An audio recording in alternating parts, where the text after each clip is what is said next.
पहले कैसे थे और अब कैसा है। हालेलुया। यहोवा के उपकार को कभी भी भूलना नहीं चाहिए। क्यों? सोचिए कि हमारा पहले का समय कैसा था। क्या हम इस लायक थे? इतना अच्छा नहीं थे, लेकिन परमेश्वर ने सारे बीमारी से, सारे गरीबी से, सारे दिक्कत परेशानी से छुड़ा करके आपको आज सही सलामत रखा है। इसीलिए प्रभु को हर समय में धन्यवाद करना है। इसीलिए वो दाऊद कहता है कि यहोवा के उपकार को कभी मत भूलना। और हम लोग वहाँ पढ़ रहे थे भजन संहिता, जब देखते हैं 25 अध्याय, तो वहाँ पर लिखा है कि यहोवा के भेद को कौन समझ सकता है। यहाँ 14 पढ़ते हैं, 25 का 14, तो इसमें लिखा है यहोवा के भेद को वही जानते हैं जो उससे डरते हैं। हालेलुया। जो परमेश्वर से डरते हैं, हर समय में एक छोटी सी भी गलती करते समय उसको याद करते हैं कि वो देख रहा है, वही उसके भेद को समझेगा, वही आपके जीवन में भविष्यवाणी का वरदान देगा, वही आपको अभिषेक करके एक नया नया बातों को सिखाने के लिए वो समझ देगा। हालेलुया। अपने मन की मनमानी करेंगे, अपने मन से चलेंगे, आपका साथ छोड़ देगा। हालेलुया। मनुष्य भी कभी कभी ज्यादा प्रार्थना करते हैं तो शैतान उनके मन में अहंकार, घमंड डाल देता है, हम बहुत मजबूत हैं, ये है।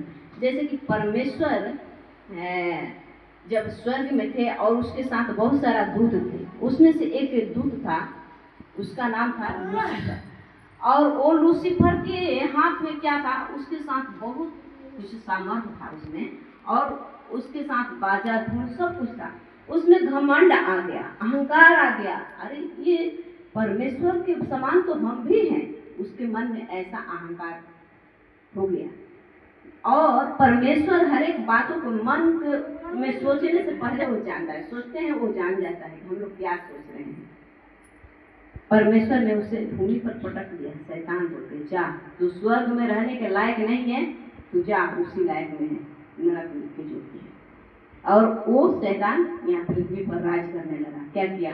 वो जैसा था, अपने मन में उनके अहंकार था, वो अहंकार लोगों के मन में डाल दिया। जो घमंड था वो घमंड लोगों के मन में डाल दिया। जो लुचपन था लोगों के मन में वो लुचपन डाल दिया।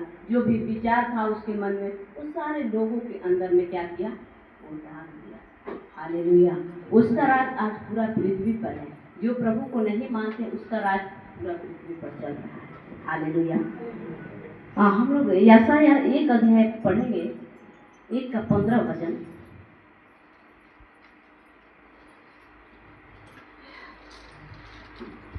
16 वचन पढ़ते हैं। अपने को धोकर पवित्र करो। हालेलुया।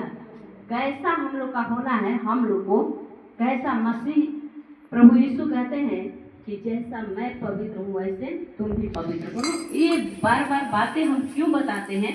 ताकि हम लोग भी उसके संग ना हो, उस शैतान के गुलाम हम लोग भी कभी ना हो। इसीलिए हम लोग बताते हैं कि जैसा परमेश्वर पवित्र है वैसे ही पवित्रता के साथ हम लोग को भी जीवन बिताने की जरूरत है।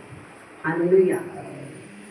यहाँ लिखा है यशायाह और उसका पहला अध्याय के 16 वचन में, अपने को धोकर पवित्र करो, मेरी आंखों के सामने से अपने बुरे कामों को दूर करो, भविष्य में बुराई करना छोड़ दो। हालेलुया। भविष्य में बुराई करना छोड़ दो। फिर प्रभु को मानते हैं और प्रभु के जो हमारा चाल चलन नहीं रहेगा तो वो शैतान हमेशा ताक में रहता है। वो ताक में रहता है कि कौन कमजोर पड़े कि हम उसको गिरा दे। लिखा है वचन में कि वो शैतान इस खोज में रहता है कि किसको हम फाड़ खाए। हालेलुया। प्रभु की महिमा हो। इसलिए क्या करना है? पवित्र। वो जैसा पवित्र है हम लोग को भी वैसा ही पवित्रता में रहना है। एक हम लोग विश्वास में हैं, और जब हमारा विचार गलत हो जाएगा तो फिर हमारे जीवन में परमेश्वर काम करना छोड़ देगा। फिर सोचेंगे कि हारे हमारे जीवन की समस्या क्यों नहीं दूर हो रहा है। तो पहले कहता है कि अपने अंदर झांक करके देखो कि क्यों नहीं हो रहा है। हालेलुया। हालेलुया। कुछ लोग सोचेंगे कि पाप क्या है, एक गलत व्यभिचार ही पाप है। नहीं, व्यभिचार तो बड़ा पाप है, लेकिन बहुत सारे छोटी छोटी बातों में हम लोग को सीखना है। छोटी छोटी बातों को हम लोग को मन में लेकर के चलना है कि क्या हम गलत करते हैं, क्या सही करते हैं। Hallelujah, hallelujah. और लिखा है 17 में, भलाई करना सीखो। क्या करना? भलाई करना सीखो। कोई दिक्कत परेशानी में है, उसके लिए भलाई करो। आप सक्सेस हैं, कर सकते हैं तो भलाई करिए, पीछे मत हटिए। क्योंकि आप भलाई करते हैं तो आपका वो व्यक्ति मजदूरी आपको नहीं देगा, लेकिन वो परमेश्वर जिसने आपको वहां पर भेजा है भलाई करने के लिए, वो आपको देख रहा है।